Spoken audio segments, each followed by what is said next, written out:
अस्सलाम वालेकुम नाजरीन, हम हाज़िर हैं यूट्यूब चैनल शोबिज़ लाइफ के प्रोग्राम हम और आप में। आज हम आपकी मुलाकात एक ऐसे स्टेज आर्टिस्ट से करवा रहे हैं जो फ़िल्म, टीवी, स्टेज पाकिस्तान ना के बल्कि पूरी दुनिया में एक पाकिस्तान का नाम रोशन किया इन्होंने। और आज हम आपकी मुलाकात करवाते हैं नवाज़ अंजम से। अस्सलाम वालेकुम गाइज़, कैसे हैं आप? उम्मीद करता हूँ कि आप सब बेहतरीन होंगे, तंदुरुस्त होंगे। अल्लाह ताला आप सबको हर नागहानी आफत से महफूज रखे। मैं हूँ जी आपका अपना फ़नकार नवाज़ अंजुम, और मैं बेहद मशकूर हूँ शोबिज़ लाइव का, जिनका प्रोग्राम हम और आप में मुझे उन्होंने दावत दी इंटरव्यू के लिए। और आज जनाब जिस थिएटर में मैं यहाँ परफॉर्म कर रहा हूँ, आज इंटरव्यू भी उसी थिएटर में दे रहा हूँ। तो जनाब ताल्लुक़ मुल्तान से, और आप वो लोग हैं जिन्होंने एक सादे से नवाज़ को अंजुम बना दिया, नवाज़ अंजुम बना दिया, एक सितारा बना दिया। तो जनाब यकीन करना कि मुझे मुल्तान आकर वो प्यार मिलता है जो एक माँ की गोद में इंसान को मिलता है, क्योंकि ये मेरी धरती है, मैं यहाँ पैदा हुआ हूँ।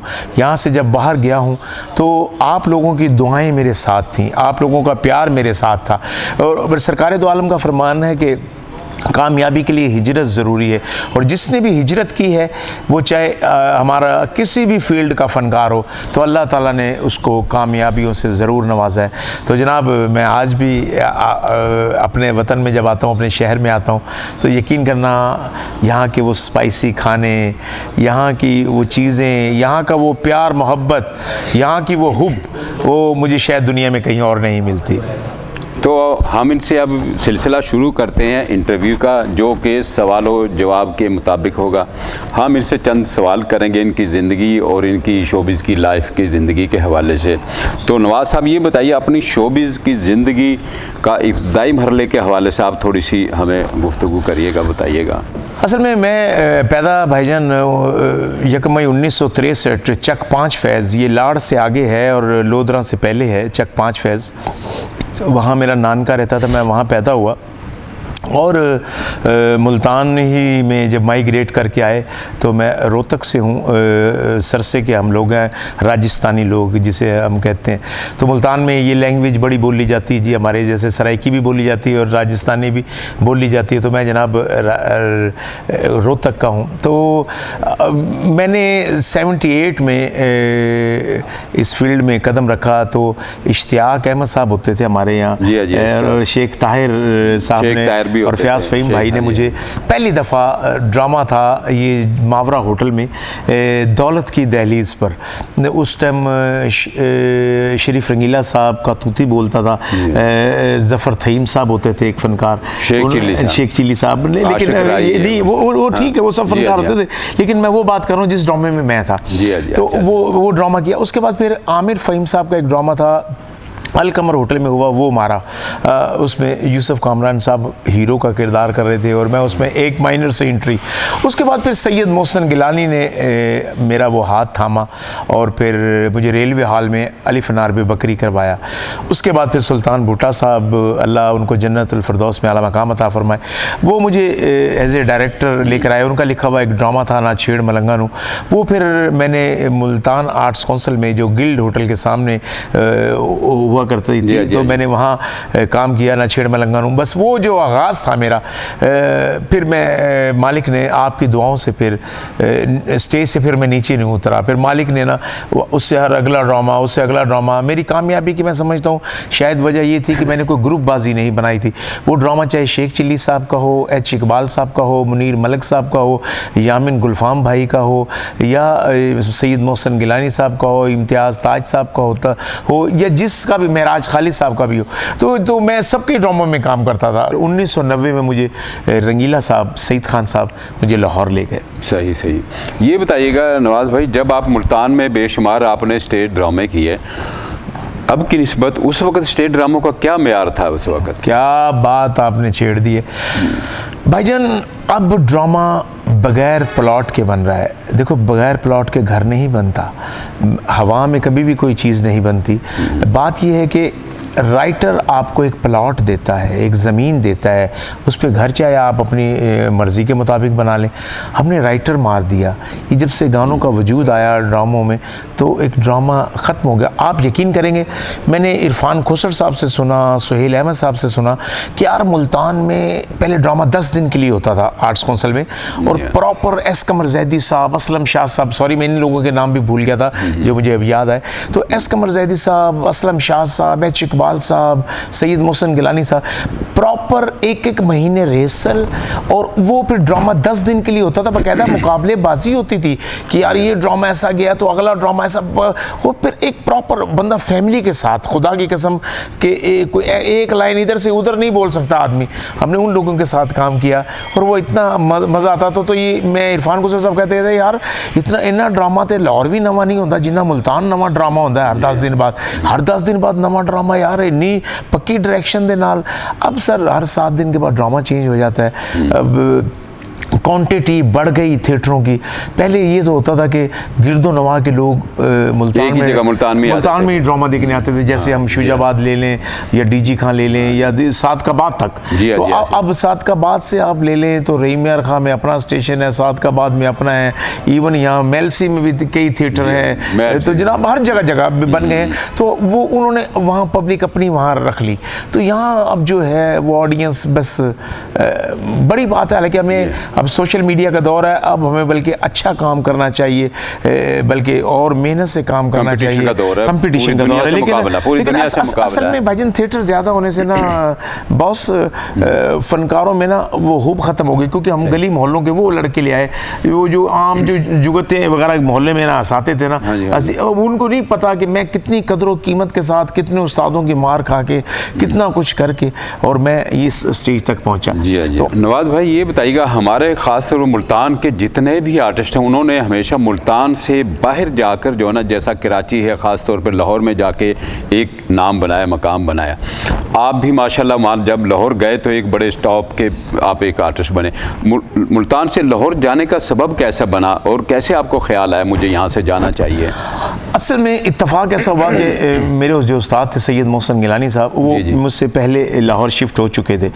इधर से फिर ना इत्तफाक से आर्ट्स काउंसिल बंद हो गई थी। ये अभी नई आर्ट्स काउंसिल की तामीर हो रही थी, तो लोग ना और साइडों पे ड्रामा शरामा नहीं करते थे। तो वो लोग सोचने लगे पता नहीं अब कब बनेगी आर्ट्स काउंसिल, क्या होगा, अभी तो ज़मीन ली है, कब बनेगा। तो हमारा ओढ़ना बिछोना यही था। तो फिर मैंने कहा यार मैं अब क्या करूँ, तो मैं फिर ना चलो अल्लाह का नाम और भाइयों की दुआओं से फिर मैं ना शिफ्ट हो गया। तो आशिक राई मरहूम, अल्लाह ताला उनको जन्नतुल फिरदौस में आला मकाम अता फरमाए, वो मुझे कहते थे कि नवाज़ आप बड़े मेहनती फ़नकार हो, इंशाल्लाह मेहनत आपकी रायगा नहीं जाएगी। वो असल में इसलिए ना शिफ्ट हो सके, वो एक बैंकर भी थे, तो एक निजी बैंक में वो काम भी करते थे। तो उन्होंने मुझे बड़ी दुआओं के साथ यहाँ से भेजा। तो जनाब क्योंकि वो बड़ा मीडिया था, जैसे अब लोग, आपने एक बड़े अच्छा सवाल किया कि लोग यहाँ से जाकर हिट हुए हैं। देखो जी बात यह है कि जैसे राहत, नुसरत फ़तेह अली साहब, बड़े बड़े हमारे जो गुलाम अली साहब, ये हमसाया मुल्क में जाके बहुत पसंद किया गया। राहत उनकी फिल्म की कामयाबी की ज़मानत समझा गया उनका गाना। क्या वो हमारी फिल्मों में क्यों हमें यहाँ क्यों ना होश आई? देखो जी जो लोग मुल्तान आए हैं काम करने के लिए, जैसे मैं समझता हूँ कि नासिर चिन्यूटी, तारक डैडी, ये मुल्तान में आके हिट हुए, ये मुल्तान में आके हिट हुए, तो फिर लाहौर ने उन्हें बुलाया। लेकिन तो जैसे ना अब हम कई ऐसे लोग हैं वो जो यहाँ के एक्स्ट्रा ऑर्डिनरी जो मुल्तान में मेहनत करते हैं, तो हम कहते हैं यार उन्होंने दिन घर भी बना लिया, मकान भी बना लिया, दुकान, हम वो थाली के बैंगन बन के रह जाते हो, यार हमारा तो अपना शहर है, कोई बात नहीं, ये खैर है। लेकिन जब मैं वहाँ गया हूँ तो मैंने तो सुबह उठ के, ज़ाहिर सी बात है मेरे तो इसके अलावा कोई काम नहीं था, मैंने तो मेहनत करनी थी। तो अल्लाह ने फिर वो जनाब सब्र का फल, फिर इंसान फिर बड़ा मेहनत जिसने की हो और अल्लाह ताला वो रायगा नहीं जाने देता। सही होगा। अच्छा ये बताइएगा नवाज़ भाई, लाहौर में जब आप गए, लाहौर में बड़े बड़े फ़नकार, बड़े बड़े कॉमेडी थे, उनके दरमियान जाकर आपने एक वाज़े शनाख्त बनाई, तो इस दौरान आपको कितनी ही मुश्किलात का इसमें सामना हुआ या कुछ आसानी हुई इसमें? भाईजान बड़े अच्छा ही आपने सवाल किया। और मैं अपने जितने भी मेरे जो दोस्त देख रहे हैं इस टाइम, मैं आपको एक बात बताऊं, जिस टाइम मैं लाहौर गया था ना, तो मेरे इर्द गिर्द कोई भी ऐसा मुल्तान का शख्स नहीं था। सैयद मोहसिन गिलानी साहब मेरे उस्ताद थे, वो सिर्फ टेलीविज़न करते थे, मैं क्योंकि टेलीविज़न नहीं करता था, तो आप यकीन कीजिए मैं सिर्फ स्टेज के लिए गया। तो जब गिरदो सज्जे देखता था तो दूसरे फ़नकार इधर देखता था, तो इधर फ़नकार इधर, तो फिर मैंने कहा नवाज़ बस काम करना है और काम करके दिखाना है इन लोगों के। और क्योंकि सर यहाँ जितना काम किया हुआ था 8-10 साल मुल्तान में, एक वो चाका थे लथे ऐसी बंदे था, लेकिन वो पुख्तगी तो थी, लेकिन 0 मीटर स्ट्रगल वहाँ से करनी पड़ी। जब आप मार्केट में जाते हो तो वहाँ पर आपकी फौरन दुकान नहीं चल जाती, तो आपको ज़रा सी ना फिर 0 मीटर स्ट्रगल करनी पड़ती, गाहक बनाना पड़ता है। तो लेकिन मेरे लिए ये गुड लक रही कि मैं जब पहला ड्रामा मैंने लाहौर बाई नाइट किया अल-हमरा 1 में, तो बिंदिया उसकी डायरेक्टर थी और असद नज़ीर साहब उसके प्रोड्यूसर थे ड्रामे के। तो पहले ड्रामे में जवाद वसीम साहब, अनवर अली साहब, बब्बू बराल साहब और सोहेल अहमद साहब के साथ मेरी एंट्री थी। तो उनको चाह था बड़ा देखने का। फिर जब उनके साथ वो काम किया, अगला ही ड्रामा मुझे इरफान खोसर साहब का मिल गया, फिर इरफान खोसर साहब ने बेटा बना लिया, फिर ये लंबा सिलसिला, फिर अल्लाह ताला ने जनाब। फिर मुझे ये सबसे बड़ी चीज़ थी, मुल्तान में उस वक्त जंग अखबार नहीं आता था, तो लाहौर से आता था। तो जब मेरी लाहौर में खबर छपती थी ना जंग में, तो वो मुल्तान में जब आता था ना, तो मैं मुल्तान के लोगों के दिमाग में रहा हूँ, और नवाज़ भाई तो वहाँ काम कर रहे हैं, नवाज़ भाई तो वहाँ काम कर रहे हैं। उसके बाद फिर जंग फिर मुल्तान में भी हो गया शुरू। फिर ये चीज़ें भी मैं बड़ा, मुझे इस चीज़ ने भी बड़ा साथ दिया। फिर मैं जब सुहेल अहमद साहब और बड़ी बड़ी टीमों के साथ जब मुल्तान आया ड्रामा करने, तो लोगों को ये बड़ा फ़ख्र हुआ, बड़ा मान हुआ कि हमारी धरती का फ़नकार है, हमारे शहर का फ़नकार है। तो जनाब ज़ाहिर सी बात है कि जब वो अपनी माँ बोली का फ़नकार और अपनी धरती का फ़नकार कहीं जब अपनी धरती का नाम रोशन करे, तो बंदे को फ़ख्र होता है, नहीं यार हम वाकई बड़े लोग हैं। सही होगा। ये बताइएगा, लाहौर में काफ़ी बेशुमार फ़नकार थे, क्योंकि जेलसपना ज़्यादा होता है इसमें। कौन से ऐसे फनकार थे जिसने मुखलिस हो के आपका बड़ा साथ दिया हो उसमें? मैं जब के बात बताऊं, इन्नमल अमाल व बिन्नियात, आपकी नीयत अच्छी है ना सर, तो वो हम लोगों का दारमदार नीयतों पर है सर। तो आपकी नीयत अच्छी है ना, तो रब्बे करीम आपको लोग भी अच्छे मिलवाएगा। अगर आपके दिल में खोट है ना, तो आगे आपको लोग भी 2 नंबर मिलेंगे। मेरे शायद 50 साल पहले मेरे अम्मी अब्बू फौत हो गए थे, तो मेरी छोटी बहनें मेरी गोद में थी। तो वो रब्बे करीम की ज़ात थी। मैं इस फील्ड में शायद सैयद मोहसिन गिलानी साहब मुझे इसलिए लेकर आए थे, यार ये इसको ब्रेन हेमरेज ना हो जाए, ये इसे कुछ हो ना जाए, इसके माँ बाप की डेथ हो गई, छोटे छोटे बहन भाई हैं इसके। तो मुझे अच्छे है ना लोग मिले गाइड करने वाले। मुझे आगे इरफान खोसर साहब, उन्होंने अपने दफ्तर में मुझे रखा। देन ये वो बड़ा, तो आगे सईद रंगीला साहब जब लेकर गए, उन्होंने फिल्मों में भी काम करवा, ये भी कर। तो ये है कि आगे गाइड करने वाले अच्छे मिले, और आप के लिए बड़ी खुश नसीबी होती है कि अगर अल्लाह ताला आपको अच्छे लोग देता है और आप उनसे कुछ सीख कर, अल्लाह ताला फिर जब खरबूजे को देख के फिर खरबूजा रंग पकड़ता तो इंसान भी अच्छा हो जाता है। एक ये भी सुनने में आता था सुहेल अहमद साहब ने आपकी काफ़ी अच्छी खासी वहाँ सपोर्ट की, आपका साथ दिया।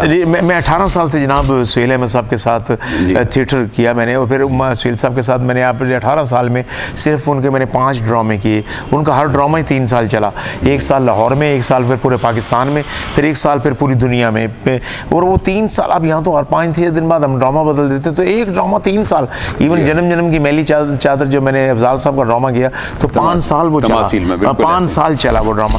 तो आप यकीन करना कि बस सुहेल साहब के साथ ऐसी कम्युनिकेशन हो गई कि आज जो उनका प्रोग्राम हस्बे हाल है, तो वो उन्होंने अपने वो जो लाडले उनके दिल के करीब थे, उन्होंने उनको मैं सलूट पेश करता हूँ कि जनाब उन्होंने अपने, हालांकि वो प्रोग्राम सुहेल अहमद साहब का है, कि जनाब उन्होंने अपनी इज्जतों में हमें भी इन्वॉल्व कर लिया। थैंक यू सुहेल भाई। तो शादी आप ये मुल्तान में ही की आपने? नहीं जी, शादी मेरी फूफी के घर, फूफी मेरी दुबई में रहती थी। तो मैं जब इस फील्ड में आया तो जनाब शादी करके आया था, तो लिहाजा कोई इश्क वाली बात करने की ज़रूरत ही नहीं है। जी सही हो गया। तो माशाल्लाह कितने बच्चे हैं? माशाल्लाह जी 2 बेटे और जनाब बहनें थी 2, वो भी बेटियां मेरी। तो क्योंकि अम्मी अब्बू तो फौत हो चुके थे, तो जनाब मैं अब दादा भी हूँ और जनाब मैं नाना भी हूँ। तो जनाब अल्लाह ताला ने फिर मेरी जो औलाद थी, मैंने खुद तो ना इतना पढ़ा, मैंने औलाद को पढ़ाया, वही माशाल्लाह दोनों निजी बैंक में भी है। और अहमद माशाल्लाह मेरा अहमद नवाज और उमर नवाज सिंगिंग की तरफ। अच्छा ये बताइए, बच्चों को नवाज भाई ज़ाती तौर पे शौक था या आपने खुद कहा जी आप इसी फील्ड में? ना, मेरा जो शौक़ था, देखो जी मैंने तो बहुत कष्ट काटा, जिस तरह माँ भाईजान जिस तरह सोना होता है, पता नहीं कहाँ कहाँ सोए, भूखें भी काटी हैं, लेकिन मैं माशाल्लाह उनको घर भी दे, हर चीज़ दे, तो मैं नहीं चाहता था मेरी औलाद है ना इस तरफ आए। मैंने तो उनको अच्छा पढ़ाया, मेरी ख्वाहिश थी कि ये ना आम फनकारों के बच्चों की तरह ना हो कि जो दोपहर में उठन या शाम किसी के कोल जान मैंने 500 चाहिए, 1000 चाहिए, इस तरह ना हो। मेरे बच्चे सुबह उठें तो कहें मेरी टाई कहाँ है, कोट कहाँ है, मैंने बैंक जाना है, मैं गाड़ी निकालूँ। तो माशाल्लाह उन्होंने मेरी ख्वाहिश पूरी की। लेकिन वो एक अंदर तो एक फ़नकार का बेटा था उन्होंने, लेकिन मुझे ये भी खुश नसीबी है कि उन्होंने मुझसे डिफरेंट फील्ड चूज़ की, मौसीकी की। मैं एज ए एक्टर था, मैं मौसीकी ना कर सका, लेकिन मेरे बच्चों ने ना वो खाली जगह थी वो पुर की। सही हो गया। अच्छा, तो ये बताइएगा, टीवी प्रोग्राम में भी आप एक बड़ा नाम है, तो टीवी की तरफ जाने का कैसा इत्तेफाक हुआ था स्टेज से? असल में मैंने बिल्कुल रिवर्स गेम की। मोहसिन गिलानी साहब डायरेक्ट टेलीविजन पे गए थे मेरे उस्ताद, तो मैं ना स्टेज पे जब अल्लाह ने जब इतना नाम बन गया तो टीवी वालों ने खुद बुलाया। फिर मैं वो खुश नसीब फनकार हूँ और कि पाकिस्तान वालों ने आपको कैच कराया, फिर कैच किया, टीवी वालों ने कराया जी। फिर उन्होंने ना क्या किया, मेरे फैमिली फ्रेंड, मिसफिट, शाह शलीक, होम स्वीट होम, यानी कि नवाब घर, शोखियाँ, अफसर बेकार ख़ास, इम्तहान, सारे गामे, यानी कि ये बाबल सीरियल, तो ये बड़े बड़े जो टॉप क्लास सीरियल थे ना, जो 400 किस्तें जिनकी चली हैं, तो वो उन ड्रामों में आपका भाई था। फिल्में भी काफ़ी, कौन कौन सी ऐसी फिल्में जो काबिल ज़िक्र जिनको कह सकते हैं? जनाब मैंने 28 फिल्में की, जिसमें ना जनाब लास्ट फिल्म थी मेरी झूमर सैयद नूर साहब की थी, उसमें मैंने विलन का किरदार किया था। तो उससे पहले मैंने जो थी संगीता आपा की फिल्म आराइंदा खड़ाक की, खाने आज़म की और रेशमा की, और मैंने सुल्ताना डाकू की, दिल तो पागल है की, निक्की जी हाँ की, और बहुत सारी फिल्में थी। लेकिन अब मैं कामरान शाहिद साहब, जो शाहिद साहब के बेटे हैं, उनकी फिल्म आ रही है हुए हैं अजनबी, बड़ी आर्ट फिल्म है, उसमें मैंने सुहेल अहमद साहब के साथ हूँ, वो अनकरीब रिलीज़ हो रही है। तो इंशाल्लाह, क्योंकि अपने हिसाब से मैं क्वांटिटी के साथ काम करता हूँ यार, ताकि मेरे उस काम का हर्ज ना हो, कि मेरे उस काम का हर्ज ना हो, तो इस तरह तो बस। अच्छा, ये बताइएगा नवाज़ भाई, इस वक्त मौजूदा दौर में हमारे कॉमेडी ख़ासतौर पे स्टेज के जितने भी अक्सर ज़्यादातर फ़नकार हैं, वो इंडियन फिल्मों में, पंजाबी फिल्मों में बहुत काम कर रहे हैं। तो क्या ये जो आपने भी कोई इंडियन फिल्म की है या नेक्स्ट कोई आपने वो की है, या ये बताइएगा ये हमारे फनकारों की क्या इंडिया की डिमांड है, या ये खुद जा रहे हैं चलें जी इंडिया में जाए काम? ना, बड़े ये भी आपने बड़ा अच्छा सवाल किया। देखो, ये कोई भी जाके खुद नहीं कहता इस तरह, तो फिर मुझे भी हर फिल्म मिल जाती है अगर मैं खुद जाके कहूँगा।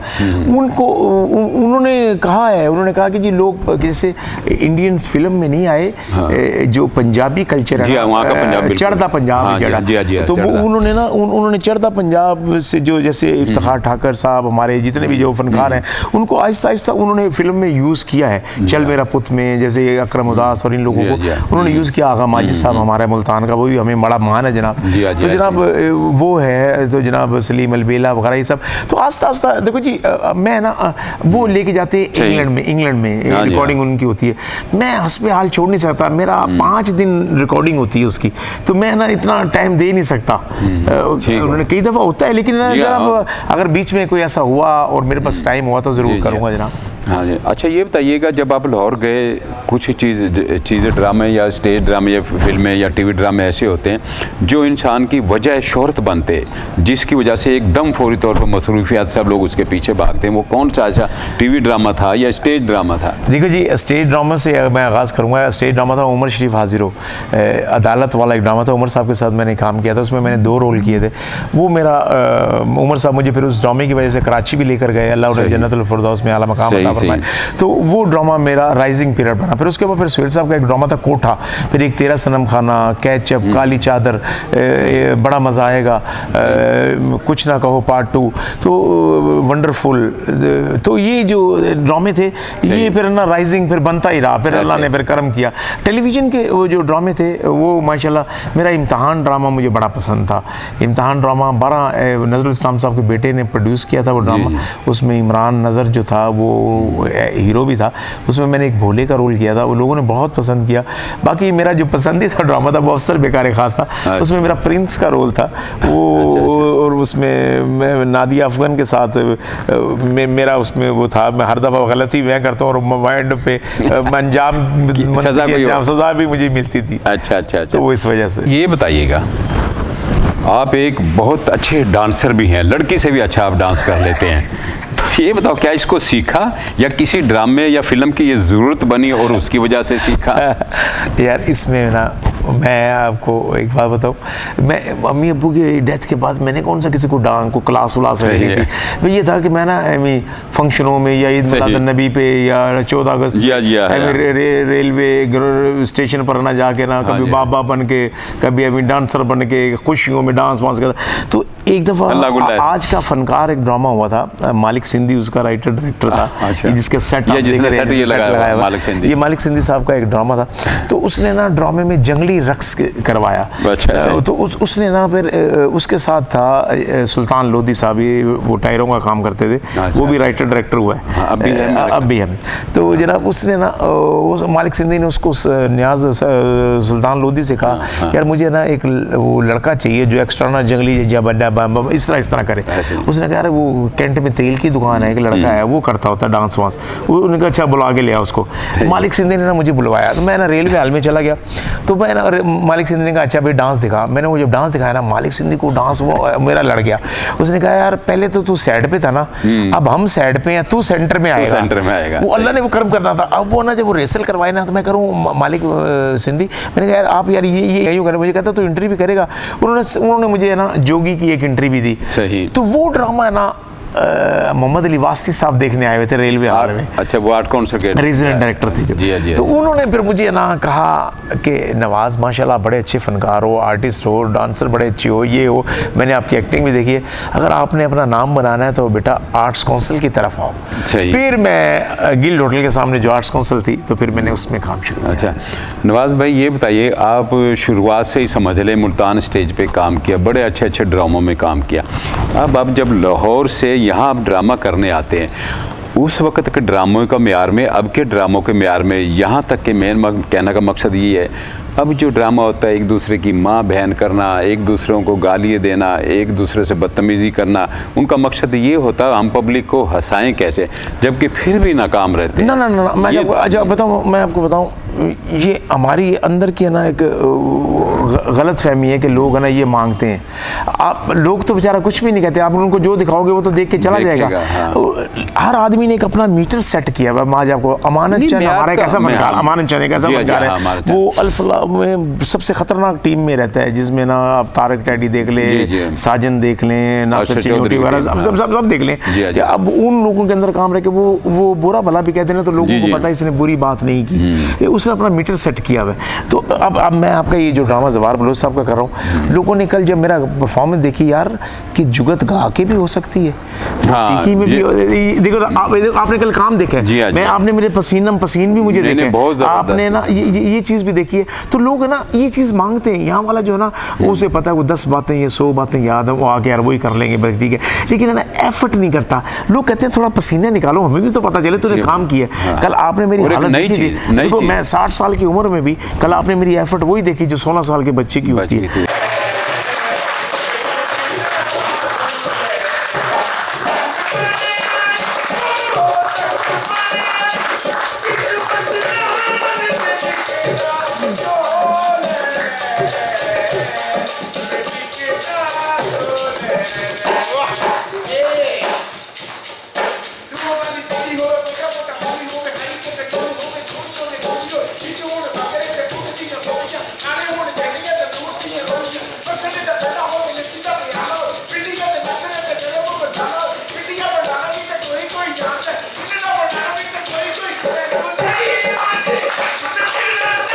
तो मैंने अपनी क्योंकि मुझे ऑडियंस उस नज़र से जानती है कि नवाज भाई एक स्पीडी फनकार है ये है, तो मैंने अपना उसी तरह मैंने अपना माल उसी तरह ही दिया है, उसी तरह। तो जब रेस लगती है ना, तो उसमें ये नहीं देखते ये सीनियर घोड़ा ये जूनियर घोड़ा है, रेस तो रेस है सर। तो फिर उसमें फिर बाहर आपको चाहे लोग दबा रहे हो या जो मर्जी करो, लेकिन स्टेज पर आपने परफॉर्म ही से करना होता है। कोई ज़िंदगी कोई ऐसी ख्वाहिश जो रह गई हो या अभी तक तमन्ना भी हो उसको पूरी करनी? नहीं सर, इंशाल्लाह जी तमन्ना यही है कि मेरी बड़ी ख्वाहिश है कि मैं, मेरी वालदा का नाम रोशनी था जी। और मेरा भाई मंशियात के उस चक्कर में ना उसकी डेथ हो गई थी पीने के, तो मैं अपनी माँ के नाम का ना हॉस्पिटल बनाना चाह रहा हूँ। और मैं हमारा एक राव बिरादरी का है, एक तारिक लड़का है, उसने एक NGO बनाई है, रोशनी वेलफेयर ट्रस्ट, मेरी माँ के नाम की, लाहौर में। वो महीने में एक दफ़ा कैंप लगाता है और 150-200 बंदों को मंशियात के लोगों का इलाज करता है। तो मैं अपनी माँ के नाम का हॉस्पिटल बनाना चाहता हूँ। अगर रब ने ना मुझे इस काबिल कर दिया है तो यार मैं ऐसा काम तो कर जाऊँ अपने शहर के लिए, अपने वतन के लिए, कि रहेगा तो नाम उस रब्बे करीम का। आपकी सोच तो अच्छी होनी चाहिए यार, कोई मंशियात से मरे तो ना यार कोई ऐसा तो ना हो कि यार कोई दिल में, आप उन लोगों के लिए ना, अगर अल्लाह ताला सर जब आपको नाम देता है तो और आजिज़ हो जाओगे तो अल्लाह ताला और भाग लगाता है। तो मैं कहता हूँ कि मैं जो बेचारे नालियों में जो बच्चे जो देखता हूँ, कल के बच्चे सर बुरी तरह, अब तो आइस चल गई है, पता नहीं क्या क्या कुछ चल गया। तो खुदारा मैं इनके इलाज के लिए बस आपकी दुआओं से इंशाल्लाह जी अनकरीब मैं ना, मैंने सब लाहौर में सब दोस्तों को कहा हुआ है, तो यहाँ के मैं एक स्टेडियम में शो करना चाहता हूँ, चाहे उसकी टिकट 100 रुपये रखूँगा। उसमें 100 रुपये टिकट में सर बात यह कि अगर मेरा स्टेडियम फुल हो जाता है और मुल्तान लाहौर के बड़े बड़े आतिफ अगर आता है, इब्रार भाई आते हैं, सायरा नसीम आती है, और बड़े बड़े फनकार आते हैं, एक एक एंट्री सिर्फ एक गाना गा के चले जाएं, तो वो मेरा, और क्योंकि इसमें मशीनरी नहीं होती यूज़, इसमें एक बिल्डिंग इमारत चाहिए होती है और इनकी तरबियत होती है इसमें मंशियात के लोगों की,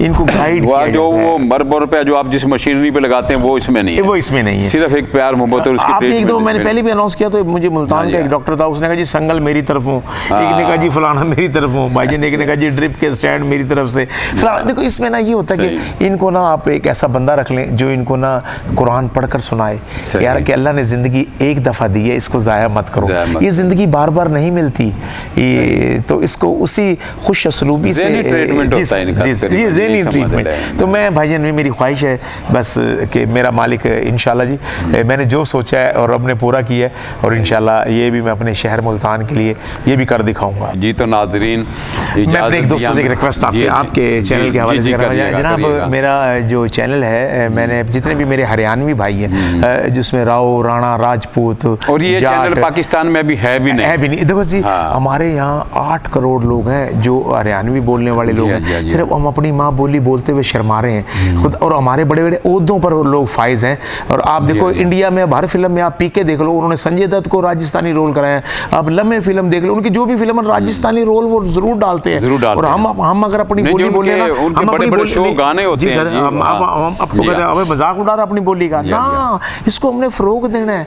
तो मैंने ये चैनल बनाया है, मैं जो भाई मेरा जो एक्टर बनना चाहता है, या जिसको मेरी बहन या मेरी बेटी को काम है एंकर बनने का, तो मेरा वो चैनल नवाज़ अंजुम TV को सब्सक्राइब करो, मेरे साथ रब्ता करो, मैं अपनी बहन बेटी अपने भाई को, और आप देखें ना उसमें मैं गाने भी हमारे में, क्योंकि जो राजस्थानी लोग हैं ना, हमारे में पर्दे का, घूंघट का, मैं वो बता रहा हूँ हमारा कल्चर क्या है, कि जो हम भूल गए कि अगर बड़ा बैठा मंजी पे तो औरत की जरूरत नहीं है कि वो पीढ़ी उसके साथ बैठी, वो पीढ़ी पे बैठे, वो घूंघट ही निकालेगी जेट से। तो ये मैंने चीज़ कल्चर जो हमारा है वो मैंने उसमें दिखाया है। तो प्लीज़ एक तो से सब्सक्राइब करो, मेरे साथ एक जुड़ जाओ, मैं करूँ जितना, इवन मेरे साथ मवाती भी भाई सारे हैं, हमारी मुख्तलिफ हरियाणवी ज़ुबान के मुख्तलिफ, और ये हिट होने वाली चीज़ है नवाज भाई। और आप जब देखोगे, जब आप फिर आप भी कहोगे कि हिट भी और एंजॉयमेंट और दिलचस्पी भी बहुत है इसमें। तो जनाब ज़रूर है ना, मेरे भाई का भी चैनल को सब्सक्राइब कीजिएगा, और जनाब मेरे चैनल को भी सब्सक्राइब कीजिएगा, और ढेर सारी मोहब्बतें। आओगे तो मुझसे रब्ता ज़रूर कीजिएगा, और मैं इंशाल्लाह आपको, अल्लाह ने मुझे तो नवाज़ अंजुम बना दिया, अगर मैं उंगली पकड़ के आपके ले जाऊँगा तो जनाब मेरे लिए खुशकिस्मती होगी।